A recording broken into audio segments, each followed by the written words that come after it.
تایبەت لەسەر ڕێکەفتنە نێڤبەرە هەرێما کوردستان و عێراقê تایبەت ji bo asayîkirina Rewşa heyîr Şengalê mêvanê me taybet nava stûdyoya de ve berês Şêx Şam û şêrmendê Serokê Hikûmeta Herêma Kurdistanê ji bo karûbarên êzdiyan hîn gelek xêr hatin. Spas dikim. Êdî hem yekser biçîne nava babetî de gelek germî behsa vê rêkeftinê hate kirin. Çi navxûbet ji derve be êdî palpiştî jî hatiye kirin. Rêkeftineke geleka giring ji aliyê Serok Barzanî ve ji aliyê Serokê Hikûmetê ve ji aliyê Serokê Herêmê jî ve tê qelemdan.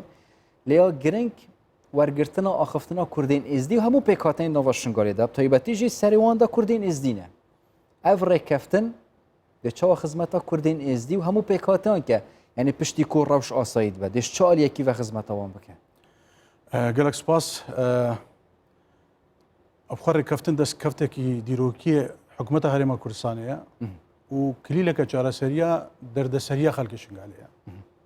Dengvedana wê, rengvedana wê dilxweşiyeke seranser peyda kiriye.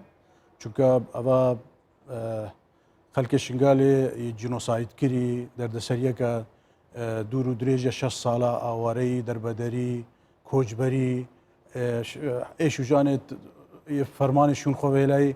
Yani wêyekê qebûl dikin ku Şengalî layiqin rêkeftineke wisa Kurdistanî Iraqî çê bibe û rewşa Şengalê serrast bibe û baweriyek bête çandin psîkolojeta êzdiyê Şengalê taybet ev xelke vegere ser cîwarê xwe.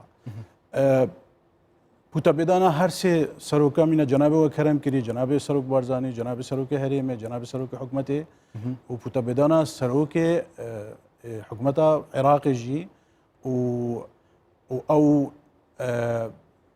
bejdariya UN û pêşwazîkirina wê rêkeftinê ji aliyê Amerîka ve eva xwe bixwe mirov dikare bêje dilovaniyeke Kurdistanî, dilovaniyeke Iraqî, dilovaniyeke cîhanî gel wê cînosayda serê êzdiyê hatî dilovanyek rakeşaye.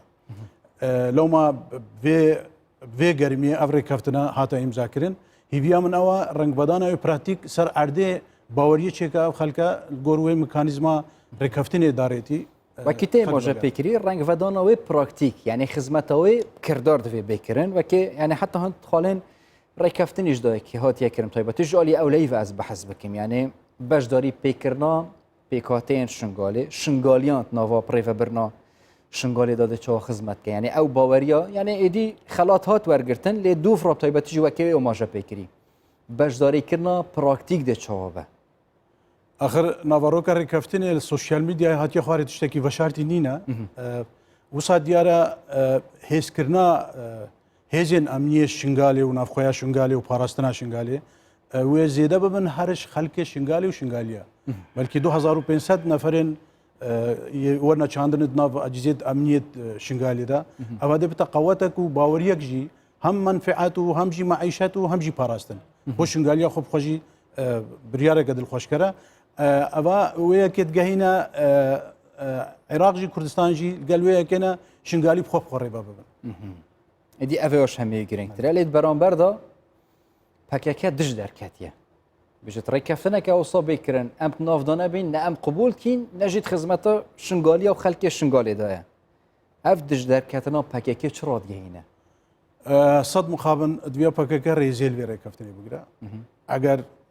Eger PKK Kurdistanî ne û dilsoziyeka Şengalê gel PKK heye diviya rêzêl vê rêkeftinê bigirin çûnke rêkeftineke destûriya Iraqî ya îtarê Iraqê de ye Şengal eva 86 sala qezayeke Iraqî û wekû dîrok û civak û cografiyek devereke Kurdistanî. Yani dîtina min qerqeşayan jî qeyrankirina vê rêkeftinê ji aliyê PKK ve PKK ji rûyê niştimanî ve xisarove. Ew dibêjin ev 6 sal em xizmeta Şengalê dikîn. Hîn jî zêdetir şarazanat navayên navçeyê de hîn weke Kurdên êzdî ji taybetî jî yani karê we gelek hestiyar e. Hîn şêwirmendê Serokê Hikûmetê ji bo karûbarên Kurdên êzdî ev we çav dîtî xizmet hatiye kirin ji aliyê PKK ve ji bo Şengalê yan jî wêranî hebiye. Min behsê qezabûna Şengalê kir ji destpêka avakirina Iraqê bû. 44 qayîmqam hatine wê Şengalê heta 2003 êkî bi tinê jî neyêzdî bû. Ji 2003 heta 2014 sê qayîmqam hatine Şengalê her sê jî êzdî bûn. û 11 sala تجربه کوردستانی شنگالی بوش هەمی کنارە ژیانی بە شنگال هات ئاواکردن ئەو شنگالە نەهات بۆ ئاواکردن داش ئالیە داعش بە بێتە وێرانکردن بەس ئەو پیلانە پیسا هاتی سەر دەبەرێ و عێراق نیونیوە چۆی سووریا نیونیوە چۆی ئەو دربا دژوارە شنگالێکی کرد ڕامان ئەوە ینی ئەگەر پەکەکە لە هاوارەمە هاتبە نەڕامان ئەوە پەکەکەی ئاسێ بۆ بژە شنگالە منە ئەوە تشتێکی شاشە و بەرینەوەژی پەیاما شنگالیە پەیاما ڕموزی شنگالێ پەیاما ئۆلدارێ شنگالێ پەیاما جەماوەری شنگالێ بۆ پەکەکەی ئەو بوو ئەگەر هون دلۆڤانێ ئەو ئەبسەرێ ماهاتینە شنگالێ چۆل بکەن چونکە شنگال نەجیەوەیە قەزایەکە عێراقیە پێدۆزیە سەر دەستوری عێراقی هەبوونەوە شنگالێدا ئەگەر پێداگیر بوون سەروەیەکی ئەو شنگالێ چۆل نەکەن یعنی هەتا ئیدیتێ بەحەزکردن حەشدا شعبی هەڵوێستێ وێ نەرمە دێو هێزمێ وەکشاندن یعنی ئەمرو تایبەتیژی ئەو ڕێکەفتنەوەتیەکردن نێڤبەرە هەولێر و بەغدایەدا پەکەکە ئەگەر پێداگیر بوو دەرنەکەون چ پلانên حکوومەتێ چ ڕێکەفتن دەبێکردن نێڤبەرە هەولێر و بەغدایە دژبووی دەرێخستنە هێزین پەکەکێ بێ کارانینە هێزێ زانی بە ڕێکەفتنە عێراقی کوردستانی دویا ڕێکاری خۆ هەبن و دویا گەرنتیا ئەنجامدانێژی هەبن ئەز لێ بەوارێمە ئەرکێ سەرەکیە عێراقەیە حەزریەک هەبە ئەگەر هات و ئاستان کەدنە ڕێکەفتنی ئەگەر هات و پەکەکێ قەرقەشە و قەیران چێکرد ئەرکێکی عێراقیە تەنسیق لەگەڵ کوردستانێ وی بابەتی علاج بکن هیڤیا من ئەوە نەگەهێژەوی حەدی ببە قەیرانەکە شەر خودێنەکە یان دویا پەکەکە وەرەڕایێ و یا چۆی چۆ واجبێکی خۆی نیشتیمانی ڕابە شنگالێ تەنایی چۆل بکە ئەس کورتی بەرسێش وەرگرم دوی دەمێ دەرباز بوویدا 48 ساعتên بوریدا پشتی ڕێکەفتنێ و پەیوەندیەک سەرکردین پەکێکێ تایبەتیژی مەجلیسا دەموکراسی یا شنگالێ وەکریە بەرپرسێنوێک و ئاخفتنا وانی هەریداویە چووە ئەوان ژیوە پەیوەندیەک پێ نەکرینە